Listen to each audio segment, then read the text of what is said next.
Well, good evening, you gruesome lot.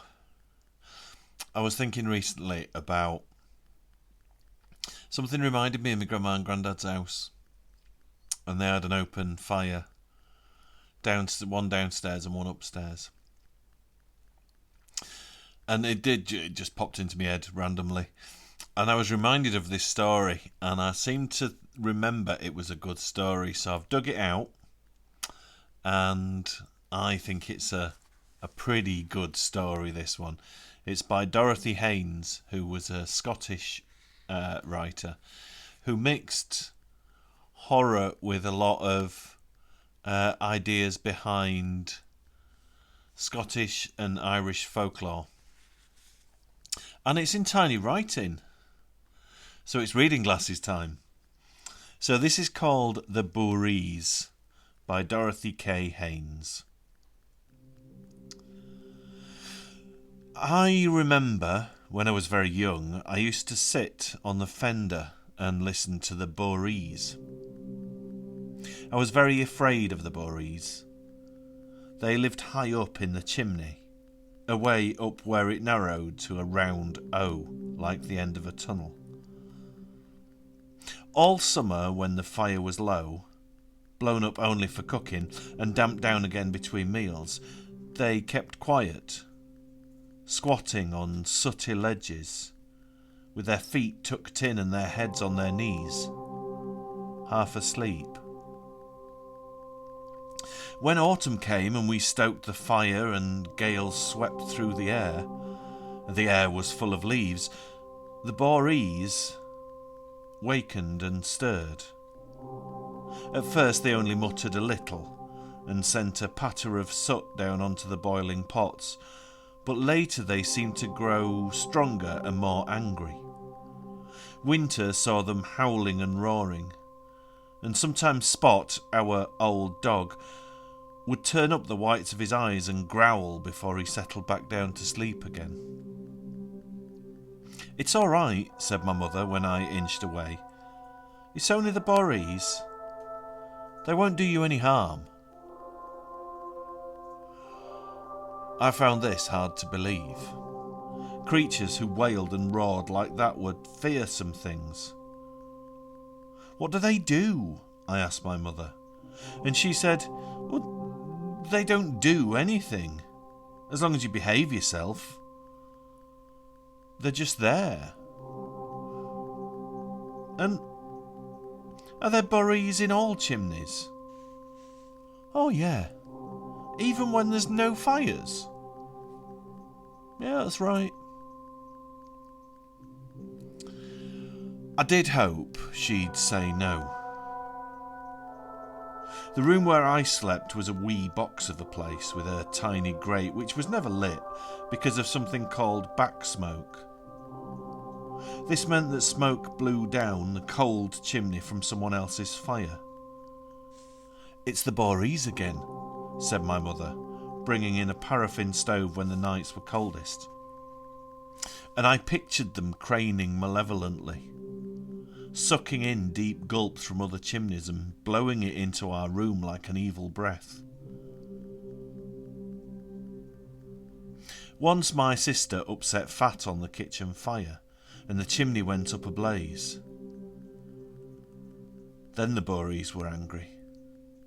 They roared and rumbled and threw down great clods of hot soot. Then the fire brigade came, clang, clang, and men in navy blue with blue belts and boots and heavy helmets. They rattled ladders over roofs and sent a solid jet of water down the chimney, all hissing and smelling. And there was steam all over the place, ash on the shiny furniture and rust on the bright fender. And I was terrified the Boorees would come down too, washed into the middle of the kitchen to snap and flap or whatever they did to show spite. Another thing that worried me was when the sweep came. What a great palaver that was. Rugs rolled up, ornaments put away, curtains taken down, furniture covered. The two men arrived at the door, their faces black and sooty caps on their heads. Their clothes too smelt of soot.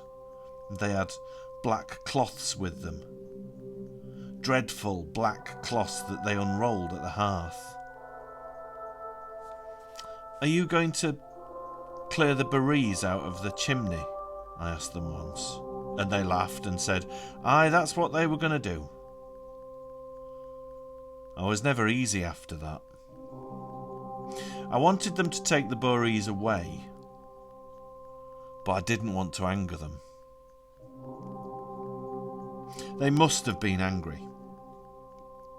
I watched the whole thing from a corner, ready to bolt if anything black came at me. But the men were very skillful and brave. Only brave men could do what they did. One crooked his hand over the mantel and keeked sideways up the chimney. "Aye, there's a good lot up there," he said. He must have counted them, sitting on their ledges, all huddled up like bats in the velvet soot. Next, he took his black cloth and nailed it to the mantel shelf, and then looped it under to make a bag to catch all the Boorees. By this time the other man was on the roof getting his spiky brush ready, walking duck-footed along the ridge and clinging to the chimney pot when he reached it like an old friend. He called down the chimney, a muffled, eerie noise like "hee", and the man in the kitchen called back to let him know he was at the right one. Then there was the most awful rumble and thudding, and things began to bounce and thump against the black cloth. My mother always looked anxious at this point, watching the soot puff and trickle out at the edges, and I caught her terror and nibbled my fingers and made little whimpering noises. "It's all right, missus," the man said, easy and comforting. "Nothing to worry about, we'll be clear in a minute." Sure enough, what he said was true, but I didn't like to see the way he gathered up the corners so carefully, holding them in so that nothing could escape, and slipping out of the door quickly with his nasty black parcel. And what a pile of soot was left in the fireplace. The man on the roof came down and swept it gently with a soft hearth brush and shovelled it with great care into a bucket, and I still wouldn't come near, in case a stray Booree reared from the blackness and broke loose into the room. I don't know when I got over my obsession with chimneys and their occupants. Gradually, I suppose. I realised that in spite of my fears, nothing happened. Christmas too did a great deal to calm my fears. Not even the most malevolent Booree, I was sure, would dare tangle with Santa Claus. At some point or other, I realised that there was a rational explanation for all the noises that took place in our chimney. Howling winds and hissing rain, and the roar of flames licking at soot and sending it tumbling down in red smouldering embers. Then we became modern, and had an electric fire with moulded coals and a little wheel and a red bulb, all of them adding up to a clean, artificial and characterless fireside. The Boorees retreated to a dim corner of my mind, smiled at indulgently sometimes when I remembered them, as I smiled at the memory of my dolls and teddy bear. I resurrected them when I became a nanny. I used to read a lot of stories about nannies. Plump, plain old ladies who lived with the children they cared for in comfortable nurseries while parents lived upstairs, tended to by servants and seeing their children only once a day. These Victorian nannies had practically no life away from their charges, nor did they want any. They doted on their titled, hyphenated darlings, and years later, old and wise, ruled them still from cosy cottages, where they listened to confessions, soothed, judged, advised, and kept their elderly hands as tightly as ever on the reins. Victorian nannies were stricter than parents, but not nearly so smart. Not for them the easy confidence of cheap and changing fashions. What they wore was almost a uniform. Dowdy, but worn with pride. And their employers treated them almost as equals. Almost, but not quite. A nanny was an acquisition, coveted by other families, but not to be lured away by gold or better conditions. Genuine nannies had a built-in resistance to bribery. They were hooked by the first cry of the newborn. I wasn't that kind of nanny. Mine was only a vacation job, taken between terms at university, and I would have gone over to anybody who tried to tempt me. Most of the other women on the estate would have loved to hand over their offspring to somebody else, but none of them could afford it. Mrs. Yates reckoned it was worth paying me, so that she could take up work again as a pharmacist and so reduce the mortgage a little. The rest could only rise to babysitters. Mrs. Yates certainly treated me as an equal. I had a colour TV in my room, I had the run of the house and the pick of the freezer. If I babysat in the evening, she paid me overtime, and all that she asked was that Dennis should trouble her as little as possible. Unlike the Victorian nanny, I did not love Dennis Yates. He was only my summer job, and many a time I would gladly have strangled him. To begin with, he was defiant. Not cheekily defiant, but in a sly, persistent sort of way. If I told him to do something, he would say nothing, but stare, as if he didn't understand, and then do the same thing over and over again as soon as my back was turned. If he left the hot water tap dripping, and I told him to turn it off, he would do as he was told, but go back a minute later and turn it on again so that the water ran cold. That sort of thing. Add to this a cool stare and a condescending middle-class voice, and I could understand why his mother preferred dispensing medicine to motherly love. Mostly by nagging, vigilance, and expending a great deal of energy, I managed to keep Dennis under control. Often I was tempted to try a good clout on the ear, but this his mother had absolutely forbidden. "I'll smack the child myself," she promised, though obviously she never carried out her threat. She did nothing more than shake her head at him when I told her he was too fond of the fire. It was then that I remembered the Boorees. One day he'd been leaning over the guard, pushing the poker into the coals until it was red hot. I smacked his hand for this, and he dropped the poker on the hearth with a bouncing clatter. I smacked him again, and he said he'd tell his mother.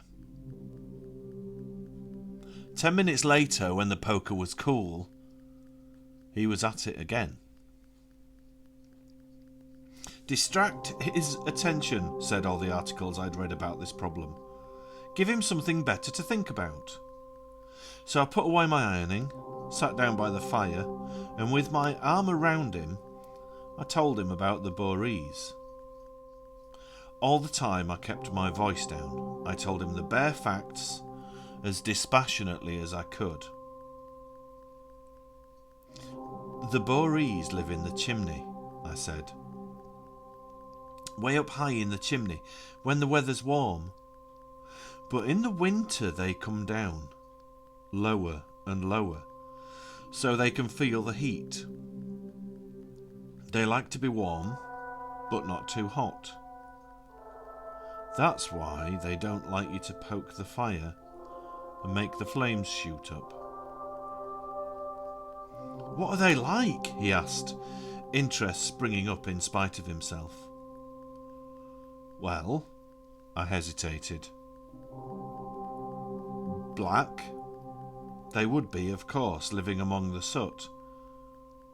And, well, you wouldn't want to see them. It's better not to know. They're fierce. Well, I'm not afraid of them. He turned to the fireplace and began to yell. You hear me, Boorees? I'm not afraid of you. You can't touch me. Shh. I clapped a hand over his mouth and held him tight. Don't let them hear you. They don't like boys to speak to them like that. So long as you behave and don't bother them, they won't do you any harm. What harm could they do me? He was beginning to sound nervous. Well, again, I played for time. I wouldn't like to tell you, Dennis.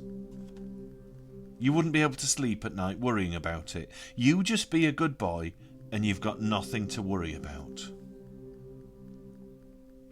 I thought it was beginning to work. For the rest of the day he did as he was told, but the next afternoon I saw him throwing sheets of newspaper onto the fire. I snatched him back, furious. Stop that, you little fool!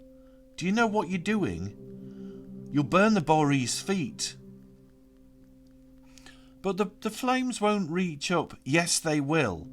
You'll burn their feet and they'll be very, very angry. I wish now I'd put him over my knee and scalped him good and hard. I wish I'd taken him out with me, played a game, asked him to help in the kitchen. I was baking a cake for tea, I remember, and I went back to my mixing, checking that I hadn't forgotten any of the ingredients. I hate being interrupted when I'm baking.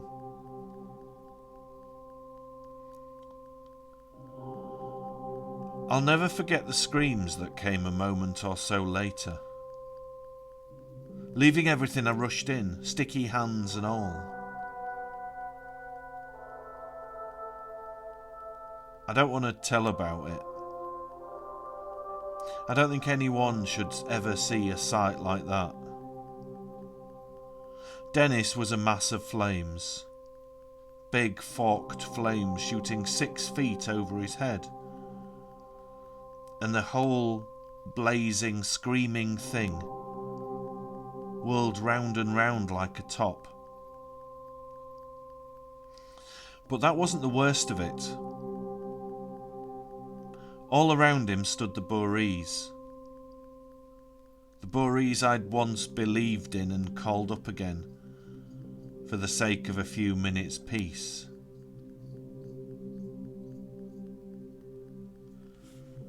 You don't know what they're like, do you? I'd rather not. Well, they were black, hopping things like frogs, with leathery wings but men's bodies. Leathery caps on their heads and big ears and claws. I'd always thought they'd be black, and so they were. But to begin with, they were red. Red as fire. Not flame, but dull crimson coals. They hopped and fidgeted and poked at the pillar of flame that still managed to scream. And their claws were like forks, sharp garden forks. As Dennis's cries grew weaker, the Boorees became dark and darker, till they cooled down to an ebony black, then withered away to what looked like the feathers of soot you see trembling in the draught of a fire. It was me that screamed then, once Dennis was silent. I heard my own voice so high and ringing, scream after mighty scream, until I didn't recognise it. They came then from all over the estate, all the young wives and mothers. Their faces went sick white. and there was so little they could do.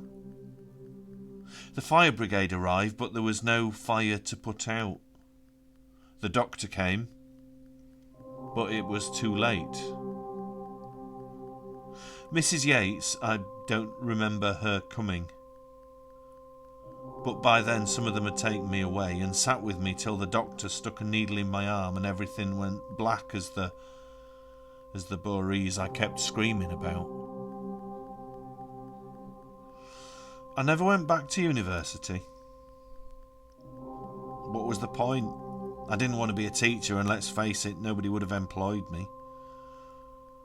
I just wasn't suitable, they would say, to be trusted with children. I'm alright now. I got work in a department store where I'd always be among people. And now I'm understudy to the head buyer. I've done well. If anyone knows what happened to me, they accept it and keep quiet. It doesn't affect my work. There's only one thing. I can't stand a room where there's a chimney. Every room I go into, I look round quickly to make sure. It's no use telling me they never use the fireplace. And look, the chimney's been blocked up for a few years and they have a cowboy of flowers where the fire used to be. I just can't stand it. I can't even go to the basement at work where they're building a generous big chimney for Santa Claus to sit beside. Even though I know it's only plasterboard and paper.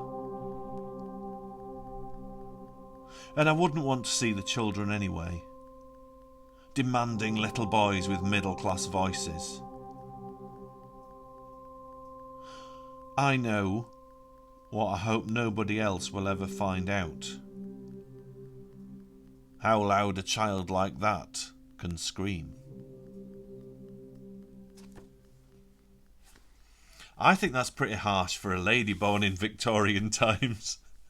A genteel lady writing mid-century ghost and horror stories.